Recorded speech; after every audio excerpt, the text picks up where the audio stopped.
Welcome, another episode here with Todd Westover. We're going to talk about a then and now situation where back in the day, Beckett Publications did not even take ads in the beginning. And then when ads were taken, they were kind of grudgingly taken. I think I've spoken to that. But at some point we got rolling and we had, we thought there were advertisers out there that if they were pitched by somebody that really understood our industry and had an aggressive sales mindset with integrity, it would be a good match. And enter Todd Westover, who came in and actually, kind of got to know our people, but then mostly worked remotely and sold ads for, I'm thinking, a decade or more. So before we get into Todd's story about his reminiscences and mine too, thanks sponsors: Topps Panini Upper Deck, Heritage Auctions, Huggins Scott Auctions, Mike Stadium Sports Cards, Burbank Sports Cards, ComC.com, and Beckett Media, Beckett Grading, Beckett Authentication. Todd, I make a distinction between Beckett Publications, which was what it was called when I was there, and Beckett Media, which is what it was called after I sold. You straddled those and actually had the people I sold to, as well as the people that they then sold to. So have you've been through three regimes, I think, Absolutely. selling ads, and now you're doing something else. But take us back to the early days before you were an employee. And you were getting back into the industry. This is the then part of the Beckett Publications advertising. What were you thinking when you were reading the magazine before you came to work? Were you thinking, hey, this is a potential advertising gold mine because they've got lots of avid readers and there's not that many ads and there's so many? Were you just thinking, what were you thinking before you came to work? I just thought it was something I was passionate about first and foremost. But I also looked at it as something that had a large reach, and there would be tons of opportunity to generate advertising revenue, which there were, especially back then. Did you understand my original sensitivity to ads as they might impact the local card shops? I did, because I understood that was kind of the lifeblood of the company. That the card shops were the ones that really gave us the reach in terms of getting the magazines out in people's hands. I mean, Todd, you weren't the only guy we interviewed over the years, and it's a surprising number of people that had experience like you, excellent skills, but that made no sense to them. And so it's hard to hire somebody when you're fundamentally not on the same page. And so, we never gave up.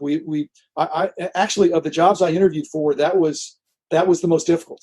Some of the other editorial jobs, you could find somebody that had editorial skills. The price guide jobs, you could find some guys that price some cards, in their own card shops and things like that. But ad sales, they'd come in, they'd say, hey, I'm just going to take on all comers, and I expect to get a commission. And if you turn it down, then that's going to be discouraging to me. So let me sell anybody that'll buy.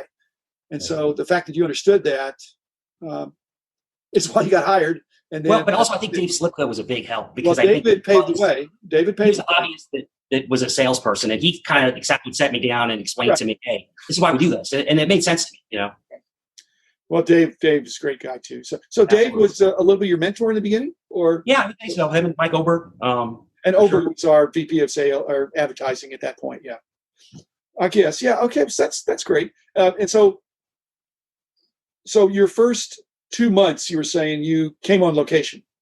Correct. And you met the people, and you didn't live in the building, but I mean, you were immersive. Right. We played basketball. I tried to build, and I think Margaret Steele was really smart in doing this, as I was able to build relationships with people, and because I was going to need them. The people helped us with contracts, to the editors to collaborate with, and it was really great. And the building was amazing. It was a sports fan's dream to be in that building, and work. That was a lot of fun. I mean, that may be an artifact of the 20th century now, that right. People are maybe not going to be having buildings where people come together. On the other hand, if you were going to have people coming together, it ought to be a place like we had that was fun, that you want to come to work, and the social distancing, they'll eventually get that worked out. But, working in an office building that's antiseptic and just, kind of no amenities, in a high rise somewhere, we had a lot of fresh air. Yeah, I was shocked. One day I walked in and they're like, "Are you going to the game today?" I'm like, "What game?" It's opening day. We go to the Rangers. And I'm like, "That's amazing."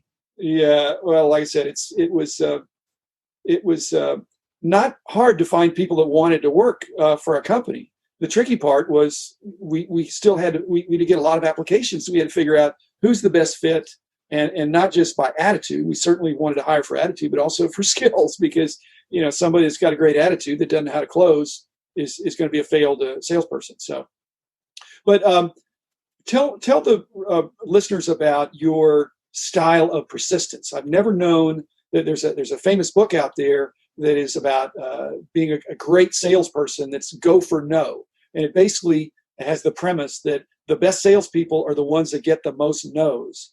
They'll eventually get the yes if they're knocking on the right doors, but the no's they're getting have some specificity that, okay, they're not going to do it because of this, but I'm going to come back to them if I have another possibility that addresses that concern or a different sport. And so, tell us about your tenacity of still being, a nice guy, but, going for the sale. So, I think it had a lot to do with just being tactfully persistent. Like I've said before, it's a no is, well, is there a time I could revisit this with you? And oftentimes people would say, yes, call me, March 15th, because that's when I budget. Fantastic. And I'll put it in the system. In the meantime, I'll send you a magazine here and there. Your mail bill out in Michigan was quite hefty, if you ever looked at it, because I was constantly trying to get, our products in front of customers. I looked at the bills until you came, Todd. You were the thing that knocked it over. But I think for those people who are out there that are entrepreneurs or have their own businesses, is that I had a much better feel of where the money was going when I was signing all the checks. When I was signing the payroll checks, I knew how much everybody was making. And then toward the end of that time, I think when you got there, we had a CFO and we had other people who are doing that stuff. But again, in our company, we had like you said, kind of a family culture to where people needed to be self-starters and they needed to have some level of honesty. That they'd have some rope, and that rope would allow them. It would allow them some latitude to do great things. But if they were goofing off or doing wrong stuff, hopefully we eventually, dealt with it, because not everybody can handle that kind of freedom. And so, it's a compliment to you that we said, okay, Todd, go do your stuff in Michigan. When we were all in Dallas. So I'm glad you're able to do that. Was it a positive for you that you were not in the office, or do you think it was a negative?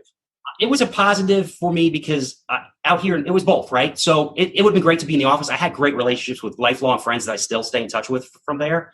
I probably would have goofed around more in terms of jumping in people's offices and asking, talking about collecting or than just working. My goal was to kind of work, get my time and do what I needed to do. The nice thing was the autonomy, to be able to live in a pretty rural area and make a decent living and do something I liked and go to the All-Star games and Super Bowls. I mean, that's not many people get to do those things in life. That's to live kind of on your own terms and do things you like. And we paid you, which is well deserved. But again, if you weren't producing, it needs to be a two-way street, and it was. But the whole idea of advertising was not. Again, I didn't want to be in a situation where by taking ads for some of these entities, we would be in some way beholden to them. Did that ever come up in some of your discussions with the advertisers? There were times where certain advertisers would like things, and I'd run them by some of your excellent editors, Mike Payne, and say, hey, I think that, is this something that is of interest to you? And he said, and oftentimes he'd say, yes, this is great. This is stuff that I, I'm very interested in. And other times he would say no, and you just have to respect that because there needed to be editorial integrity, Are you following the hobby very much now? A little bit. I mean, are you mostly a baseball guy? Yeah, mostly baseball, football. So, but you started in our company doing more basketball, or what? How did that work? I started doing the sports, but I gravitated over to the NASCAR because that was the biggest opportunity because it was so popular, right? And it was kind of one of those things where it wasn't being, I think, given the attention it needed. And I worked with some excellent people, Mark Zesky, Tim Trout, that were really committed to having that title realize its full potential. And we partnered up, and they would come to meetings with me with potential customers. And man, we would close, I want to say, if we had 10 meetings, we closed at least 5-6 deals. And it was mostly, I didn't know a thing about NASCAR. It was mostly those guys kind of throwing out ideas and things. And hey, we could do this. And, that made sense editorially, but it also made sense to the customer. And I would tell them point blank, hey guys, I'm not an expert here in NASCAR, but so let me get someone who is, and let's figure out what we could do. I think the challenge with NASCAR for us, if we go back in the day, is that they're a different kind of collector. They're a different demographic, and so I think you were wise to bring in, Mark and Tim, Zesky and Trout to fill in the gaps. Nobody knows everything, and it's a smart guy that brings in people that know more, that in your case could close the deal. So that had to be fun. And going to some of those NASCAR races. I don't know if you went to a few. I went to some. Go to a couple, and it blew my mind. I was like, wow. Blew your ears too, I think. But, yeah. It's like a great edge for sports fans. That's how I put it. Yeah.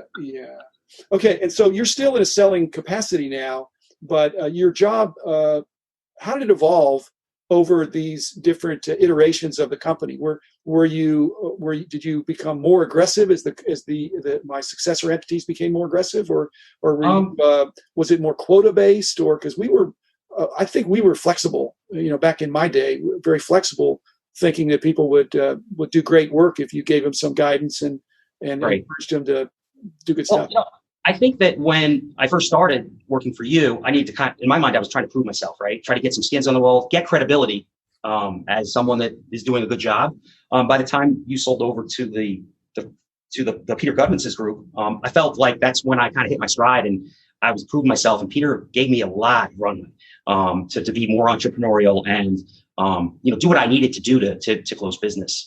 More in terms of trying to look into different areas of sports or even things that are, popular. Last question, because we're kind of out of time. It's been great catching up with you, Todd. But the digital aspect of collecting and the digital aspect of the information, to what extent was the ink on paper mix versus the digital? Was that kind of emerging at the time that you were moving on, or were you? Because I know we had some initiatives to try to add on digital impressions and things like that to the magazine sale. I think that when you guys were you were starting it, right? The internet was fairly new and it was building, and it was absolutely, I think the marketplace was together. It was just when you guys were starting the marketplace. So a lot of things that the other ownership groups have kept, you guys built, but they just had them grow a little bit more. So did you enjoy selling the digital product, or was that just an add-on? I enjoyed it. I enjoyed, at the end, I started selling more of the video games and entertainment stuff. And I enjoyed that. And again, that was kind of like a NASCAR scenario. I didn't even play these games, but our friend Doug Hale did. And he was more than happy to help me navigate through it. And we worked tremendously well as a team. Yeah. Like I said, Doug's one of my favorites. And so like banner ads and things like that for the website, were you involved in that? Yes. Back to conventional wisdom back in the day when we hired you was that remote advertising locations were not only accepted, they were kind of the norm for a lot of publications that weren't in New York. In fact, even if they were in New York City, they'd have an LA or Chicago office, a sales office. So you were our Michigan office and you did it well, Todd. So thanks, Todd. Thanks, listeners. Another fun episode for me. I hope you enjoyed it as much as I did. Be back again tomorrow, and we'll talk about either some old stuff or some new stuff. It partly depends on the things that the feedback that I get. So delighted to have Todd on today. Thanks, Todd. And again, thanks everybody. Be back tomorrow.